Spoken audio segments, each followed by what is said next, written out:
God turned his back to these women and men for their vile passions. Sodom and Gomorrah were destroyed by God for this very sin. It would have been natural for Paul to write of this particular sin because it was still a problem, and it still is today. Around the world, as promised, a remnant remains who keep the commandments of God and have the testimony of Jesus Christ. Welcome to Remnant Podcast.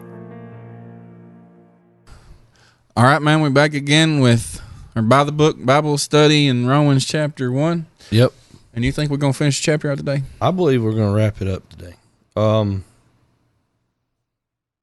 There's really not a whole lot left. I mean, there's a lot.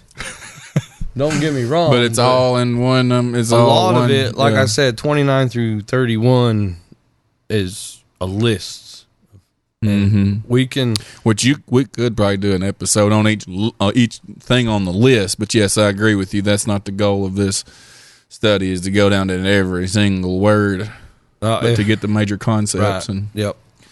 So we left off at verse 25. Verse 25. So we should be doing 26 through 32 today.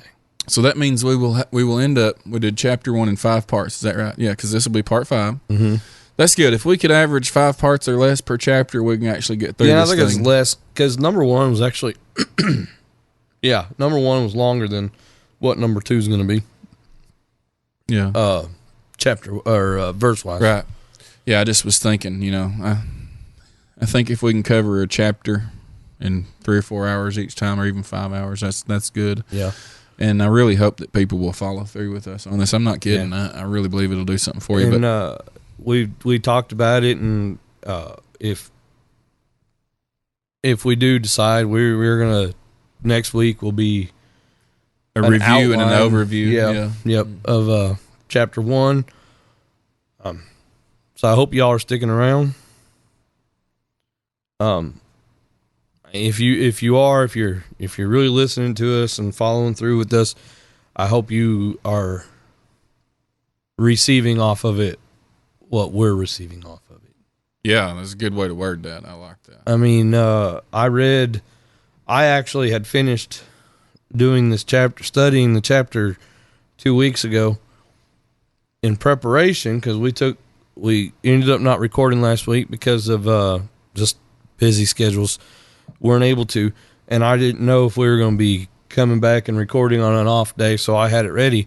And then it just goes to show you, I found more stuff I ended up taking notes on, because every time you read, mm-hmm. you run into something different. So that's right. I mean, really. And the more and more and more you read, the more different things will begin to stand out to you as your understanding grows and all that. So do you want to read the verses, or would you like for me to? I guess I'll let you read the verses. Okay. Are we going to go, you mean just read through all of them, then we're going to go back up and do them one by one? I'm saying you mean read from verse 26 on? Yeah. Now I'm reading King James Version, so some of the little words may be a little bit difficult, but I can explain them if we need to. For this cause, God gave them up unto vile affections. For their women did change the natural use into that which is against nature, and likewise also the men, leaving the natural use of the woman, burned in their lust one toward another, men with men, working that which is unseemly, and receiving in themselves the recompense, or the reward, the repayment of their error, which was meet. And even as they did not like to retain God in their knowledge, God gave them over to a reprobate mind to do those things which are not convenient, being filled with all unrighteousness, fornication, wickedness, covetousness, maliciousness, full of envy, murder, debate, deceit, malignity, whisperers, backbiters, haters of God, despiteful, proud, boasters, inventors of evil things, disobedient to parents, without understanding, covenant breakers, without natural affection, implacable, unmerciful. What a list.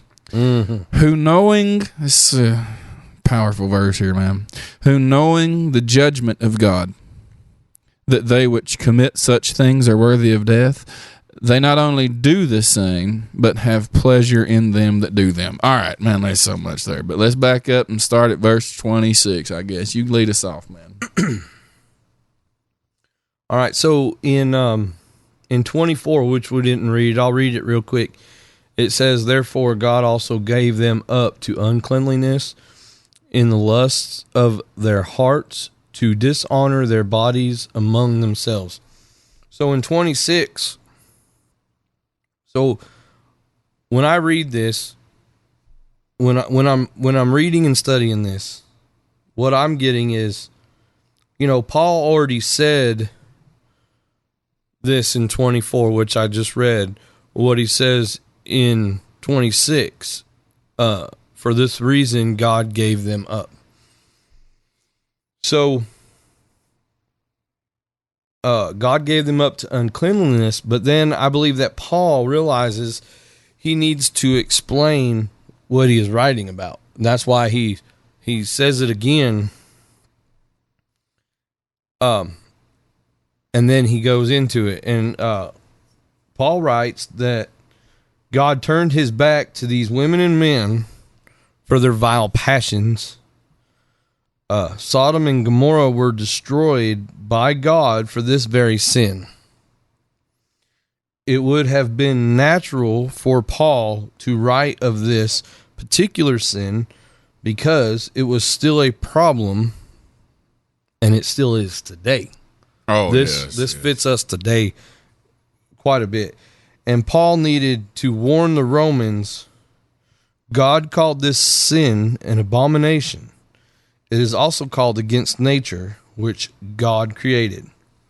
Sex is for the procreation of life, and these unnatural uses do not create life, they create death. Yeah, man, there's so much here, dude. There's so much to be said here, honestly. I'm trying to figure out where to even start. Yeah, it is.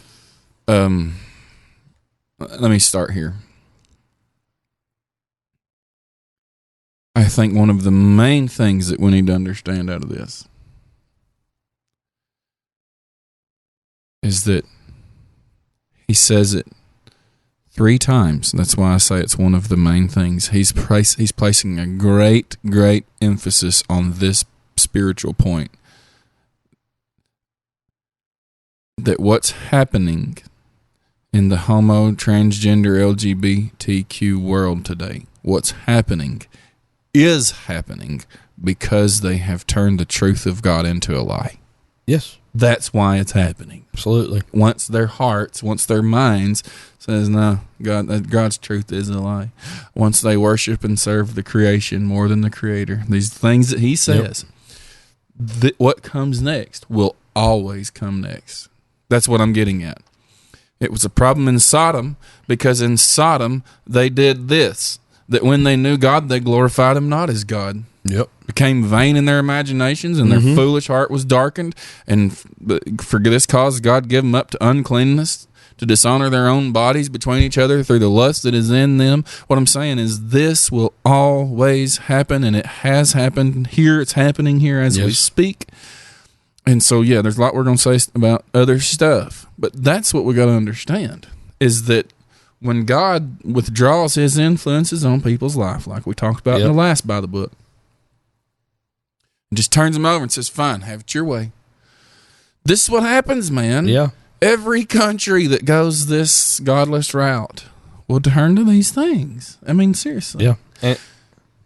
And Stephen, we've talked about it, what's supposed to be light is dark, and what's supposed to be dark is light. And that's what's going on here. That's what's going on now today. Mm-hmm. We are living in a backwards life. We are.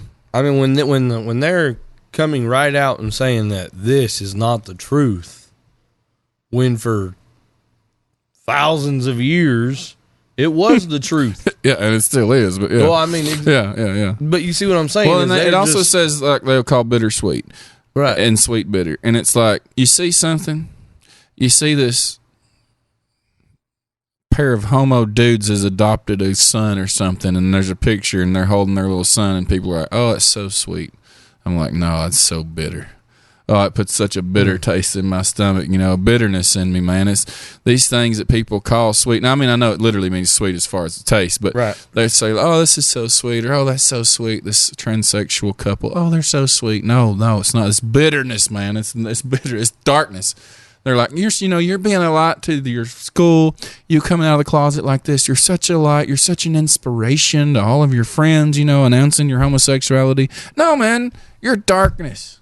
You're darkness. That's what you really are. Yep. It's the light for darkness. We live in that time, man. World's upside down.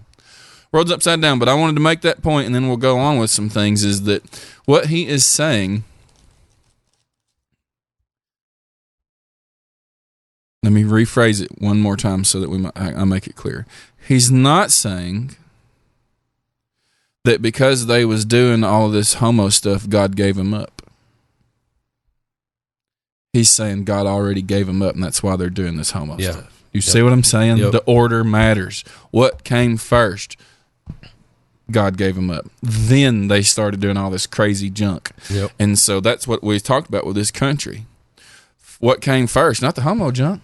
First, we started pushing God out of the country. First, we turned the truth of God into a lie. First, we did that stuff. And so God was like, fine, I give you up. Now we're a nation full of transsexual homo people that will hate this. They'll take it down. YouTube will hate it. Google will hate it. You know what I'm saying? Yep. And it's what came first was what came first in the Bible. And that was the other thing too I want to point out, and then you can go to the next verse or finish that one or whatever. What you said, I think, is right. I think Paul is like, he's stated it twice, but he's like kind of making it clear. But I also think actually he stated it 3 times total, and it's a progression of progressively worse and worse and worse. First, they changed the glory of God into corruptible man. Yeah. So first, that's what they started with. And God backs up a little bit. Then it says, if you look down like verse 24 or whatever, then they turn and they make God into a 4-footed beast or whatever. Yep. And begin to do some other stuff. And so God's like, okay, I'm backing up even further. And then finally, when you get down towards the end of chapter 1, it says, let me read it. You'll see what I'm saying. Okay, verse 28. And then even as they did not like to retain God in their knowledge, he gave them over. That's the 3rd time it says he gave them. And it says reprobate mind. And when we learn what reprobate mind means, that's your final judgment. Yep. There's no coming back from that. I mean, really, when we look into it, and it says they don't even want to remember anything about God. They don't want to retain God in their knowledge. Like they don't want to remember, don't even talk. Not only do I not want you to talk to me about God, but I wish the memories of God wasn't even in my mind, kind of thing. They don't want anything. And that's what a reprobate mind is, by the way. When a person says, I don't want to know the truth about God. I don't want to hear about God. I don't want anything to do with God. I don't want to remember God, and don't ever talk to me about God again, ever. That is when you're crossing this point of no return. You can't be, there's nothing you can do for that person. They've been totally given up. But anyway, so there's a progression too, we see. And if we look at it, there's a progression. First, it starts off with uncleanness. But uncleanness can even happen between you and your wife if you let things get out of hand. You know what I'm saying? So it goes from uncleanness first to then the second phase where he gives them up. Now they're in the homosexual junk.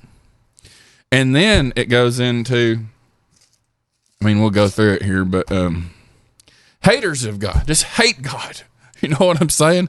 It goes into, it says being filled with, which is a reprobate mind, filled, baptized with, so to speak, all unrighteousness, just all of filth, all manners of filth, and everything becomes acceptable. So you can see that progression, uncleanness. And what I meant by, you and your wife, even me and my wife, even a married couple can do unclean things if you get too out there with some of the worldly junk. And I'm not going to get into that but you know what I'm talking about. Yes.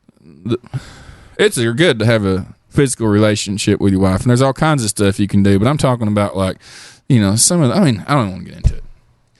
Stuff we were exposed to in high school, man, where like physical abuse starts happening. Yeah. You know what I'm saying? Yeah. Like choking people out. I mean, I literally. Okay, let me tell you why I bring this up. I know a guy killed his wife while they was being together intimately. He killed her. He says it was an accident. He ended up killing himself, which makes me believe it actually was an accident. He killed himself like three weeks later. But they were getting so outside of what sex was ever made for. Yep. You know, they was getting so far outside of that it was like, you know, there really was in some dark areas. You know, I don't want to get into all that, but I'm just showing it can get progressively worse and worse and worse. And well, you go ahead and talk for a minute, and I'll chime in here in a minute. So I covered right there 26 and 27, really, because them two verses really are together. That's true, but if we're going to go on, then let me make a point. Yeah, go ahead. The Bible clearly says there is a natural way that, even according to the course of nature, I'm saying, things ought to be. In other words, men ought to be with women. Yes, absolutely. You know what I'm saying? Women ought to be with men. And there's a natural use of the body even, you know, like sex is not a bad thing. The bodies were designed for... Yeah, there's a lot of... But I'm just saying, even for people, it's like, well, it never says anything about homo stuff. Even though the next verse is like, men with men. That's wrong. Even though it says that, obviously. The fact that the verse before that even tells the story that it's unnatural. That's what I'm saying. Yep. The people say I was born this way, and it's unnatural. It's unnatural. You wasn't born this way. I mean, people are born different for sure, but there's spiritual influences and stuff that come into a person's heart and mind that influence them to be this way. Spiritually and, I mean, worldly, there's a lot. Oh yeah, there's a ton. Right now, I mean, it's just like they're telling, if you don't want to be a girl anymore, you don't have to be a girl anymore. Yeah. And that's junk. Yeah, it's junk, man. It's junk. All right, go ahead. I'm sorry. All right. So I'll move on to 28. Okay. And you already covered it, and we're going to cover it again. Yeah, it's covered again. And even as they did not like to retain God in their knowledge, God gave them over to a debased mind, to those things which are not fitting. Right. So he gave them over. We've already talked about this. God gave them up.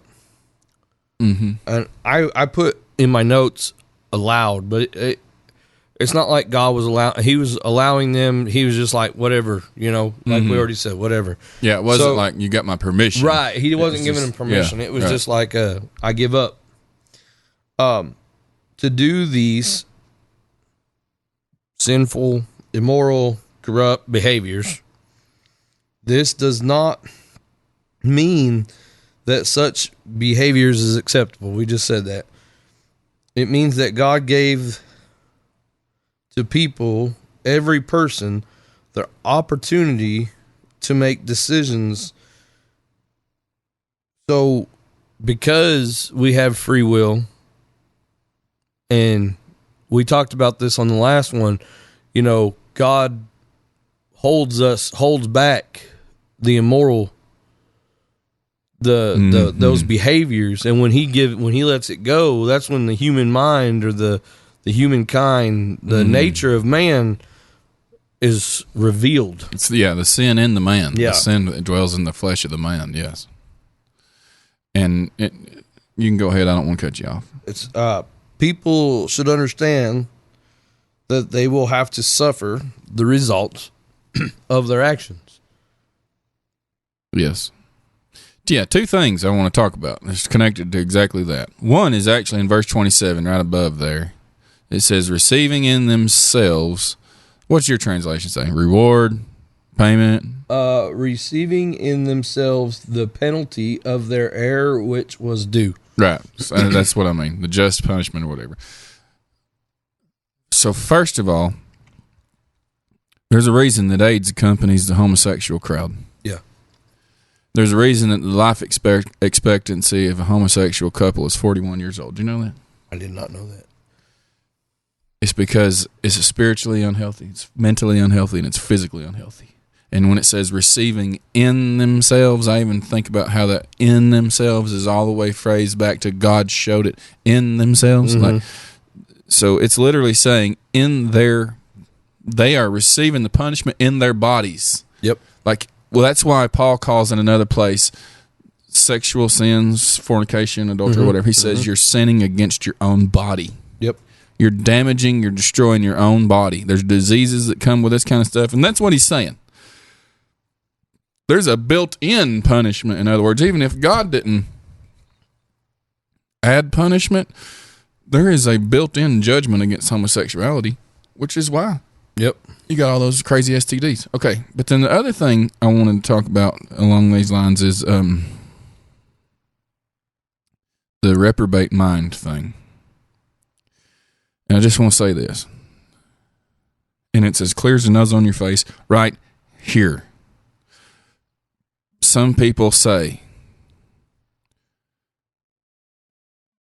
there's no line you can ever cross where God won't go with you. But that's not true. Now, for the saved soul, they would never cross these lines at all. They couldn't. Right. The Spirit of God is in them. Mm-hmm. But these people, and this is not the only time, I mean, I'm about to show you 100,000% what I'm saying is true. For the lost person, God may allow them, God may come and sort of knock on their heart, so to speak, 10,000 times. But at a certain point, he says, fine, I'm done with you. Yep. I'll never knock on your heart again. Mm-mm. And here's proof of it. That word reprobate is actually first, I mean, if we use the Bible to define it, it first pops up in Hebrew, and it's called reprobate silver, which means rejected. And in the end, a person, and this is not the only place in the New Testament this word reprobate is used, and I can't remember the Greek word that underlines it. I looked it up a long time ago. When that person, or what the Bible uses this, it's like when God is basically saying, you rejected me, you rejected me, you rejected me, you rejected me, I reject you now. That's what a reprobate mind is when God is saying, I reject you now. And God just basically takes all the brakes off. All the grace is off. I reject you. It's kind of like your fate is sealed because you've turned and turned and turned and turned. And, you know, God really does work in the hearts of the unbeliever, knocks on their hearts, tries to bring them to the truth and salvation and stuff. And they said, no. And they've said, I hate God. They said, I don't want God. They spit in God's face, so to speak. Well, his mercy doesn't go forever in that category of people. There's a line, my friends. If you've been rejecting God and turning your heart from God, there's a line where God says, fine, you're done, no more. Yep. And that's the scariest line you'll ever hear of. That's a bad place to be. It's done. Your fate is sealed before you ever even die. You know, you're hellbound, man. There's no coming back. Here's proof. Not just here. This is obviously what it says. You go all the way back to Pharaoh. Moses went to Pharaoh with the truth and the proof that Pharaoh was being abusive to God's people. Yeah. And it says, and Pharaoh hardened his heart against God. Moses goes back again. And Pharaoh was like, okay, fine. I'll let the people go. Then he wakes up the next morning, he's like, no, not doing it. Because if I let these people go, this is half of my economic strength. Yep. So he says to Moses, I ain't letting the stinking people go. And he hardened his heart against God again. And then guess what happens around 3 or 4? Moses goes to Pharaoh. And it says, and God hardens Pharaoh's heart. God hardened his heart. Because God has already decided, at this point, I'm done extending mercy to you. Yep. You know what I'm saying? I mean, that's what the Bible says, my friends. I can show it to you. It says it about 7 times. At that point, after Pharaoh had done the children of Israel that way for so long, and God sent a messenger, Moses and Aaron, and sent miracles and sent proof, and Pharaoh says, nope. Then finally it says, and God hardened Pharaoh's heart. And how hard was his heart? Pharaoh was so blind, he marched to his own death at the bottom of the Red Sea, wanting to kill. He literally said, go and kill every last one of them. That's how dark the man got. You see what I'm saying? Yeah.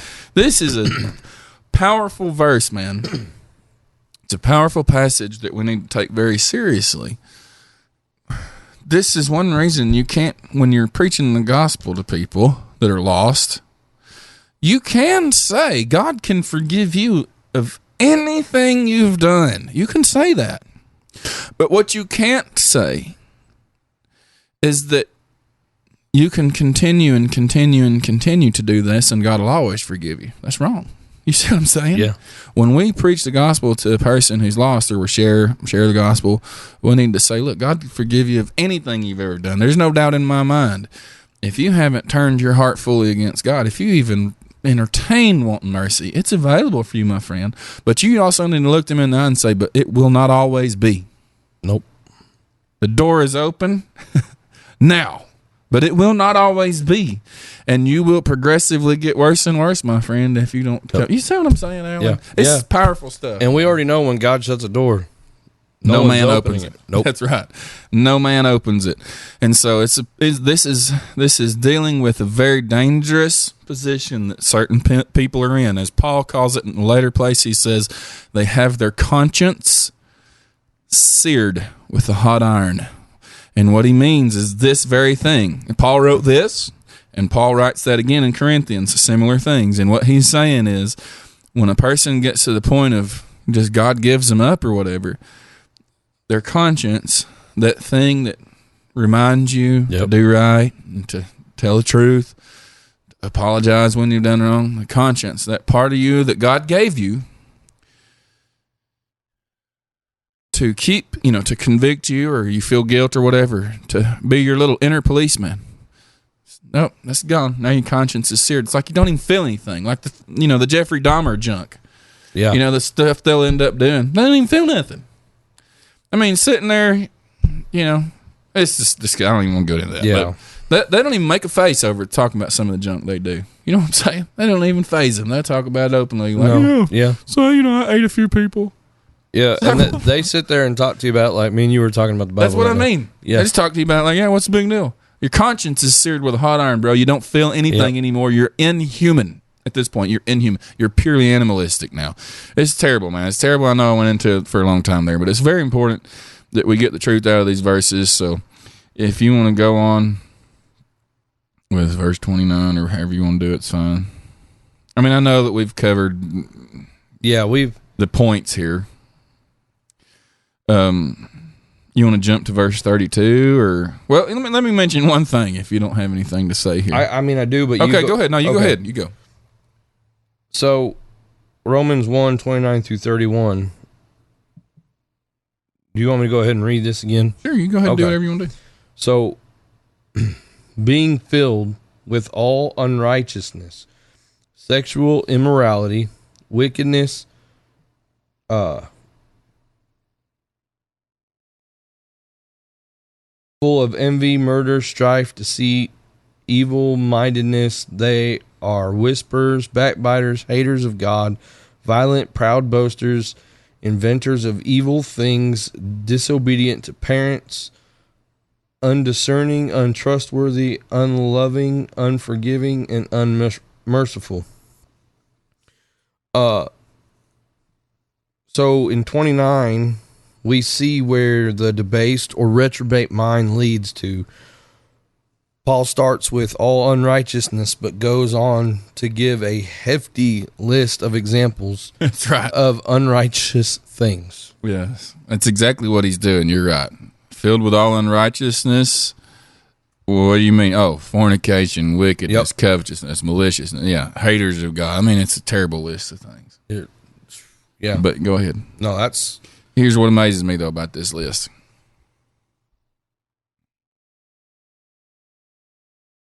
Disobedient to parents. That's mind-boggling, man. Yeah. I mean, seriously. If we're going to take the Bible seriously, Paul is talking about homosexuality and then, this deep darkness of the depravity of man, all unrighteousness, and then he lists some things that the whole world agrees. Oh, it's terrible, it's terrible, it's terrible, it's terrible, it's terrible. Envy, terrible. Murder. Hate God. Spiteful. Hate them themselves at times. Inventors of evil things. We all have seen that junk. Yep. And then it says, disobedient to parents. it's like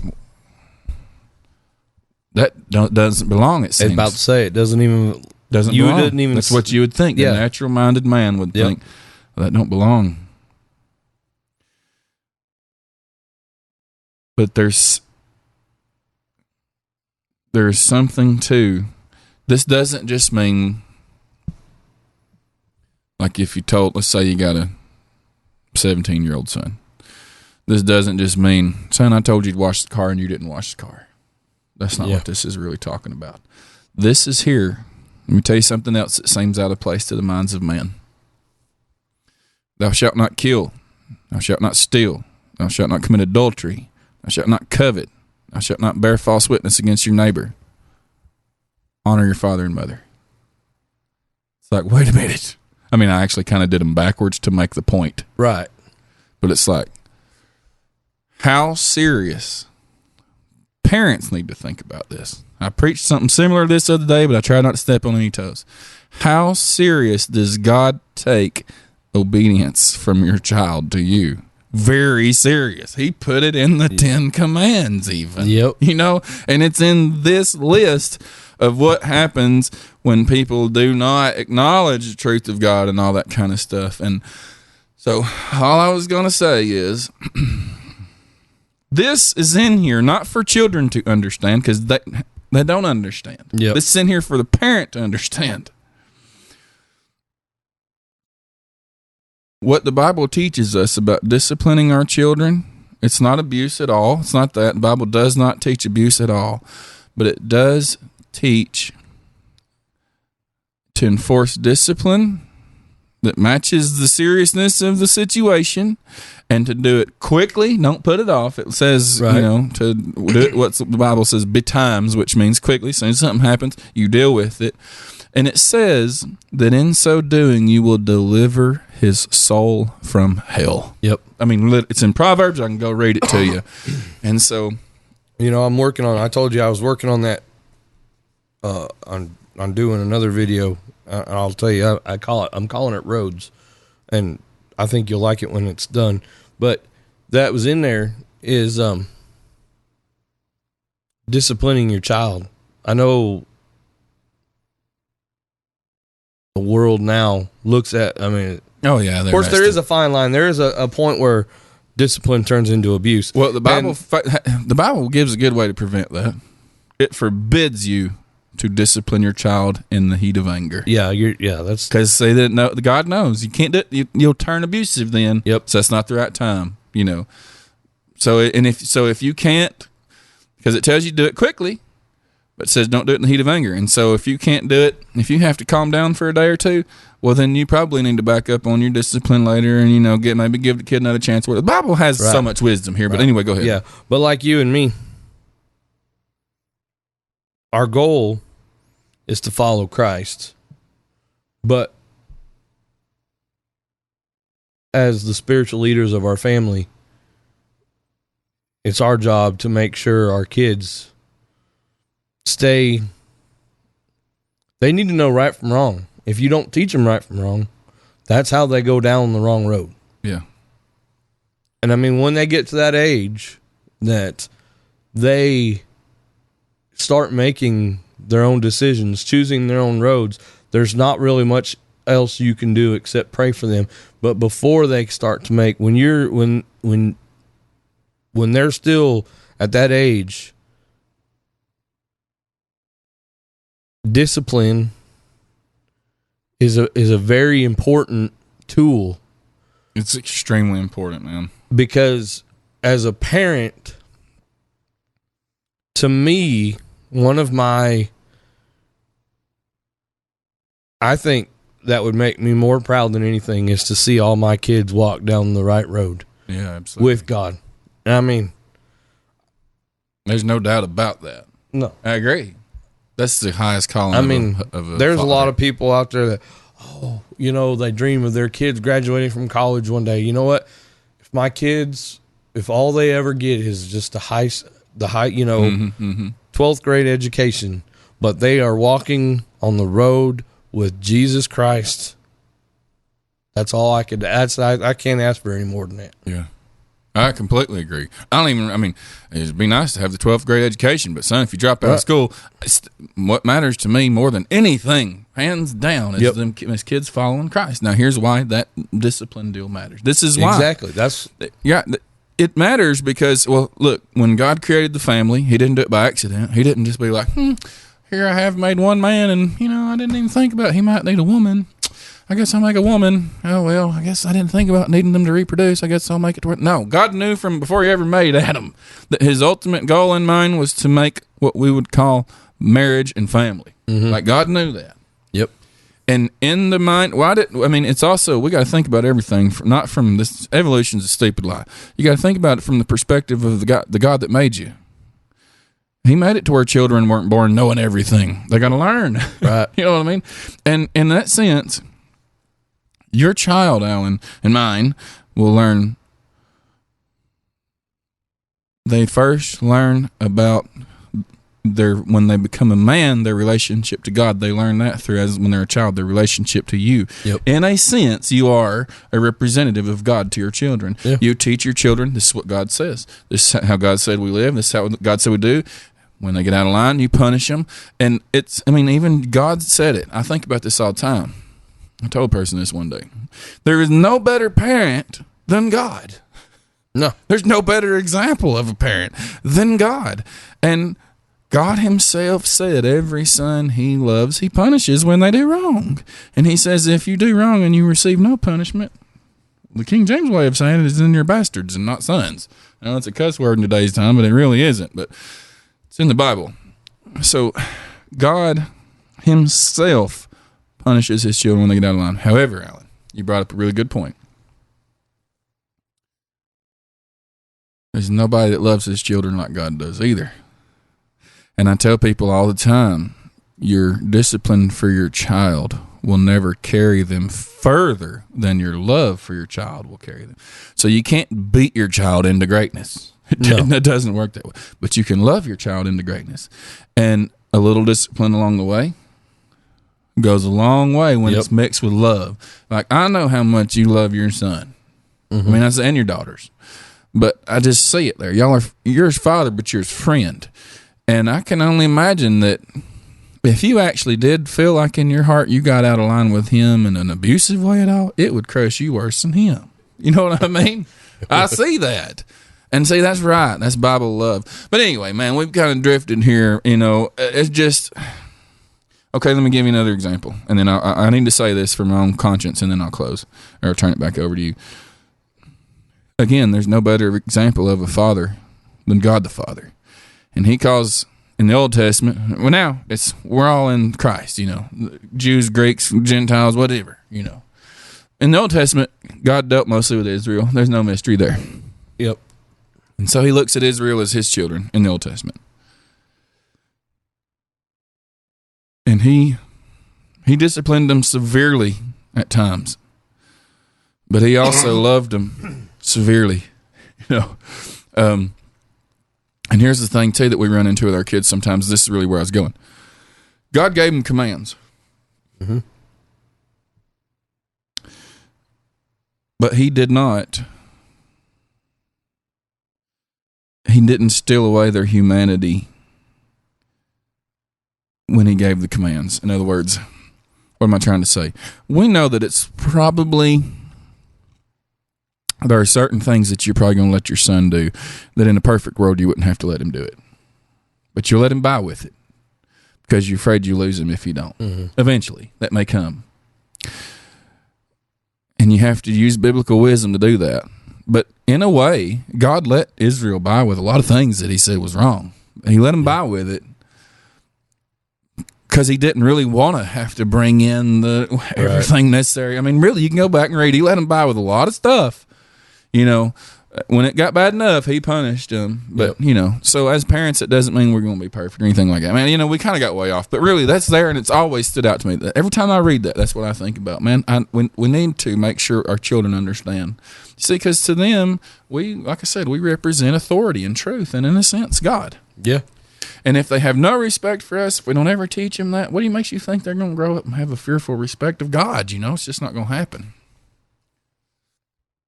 I got we went on a big long rant, but hey, it matters. All right, Yep. verse 32. Okay, 32. Who knowing the righteous judgment of God, that those who practice such things are deserving of death, not only do the same, but also approve of those who practice them. That's why I wanted to make sure we finished with that verse. Go ahead. And you already talked about this. I'm just going to say this real quick before I do this, before I lose train of thought. Built-in punishments. Mm-hmm. And in these notes, I almost went down the road of the AIDS virus. Mm-hmm. In the end, I chose not to.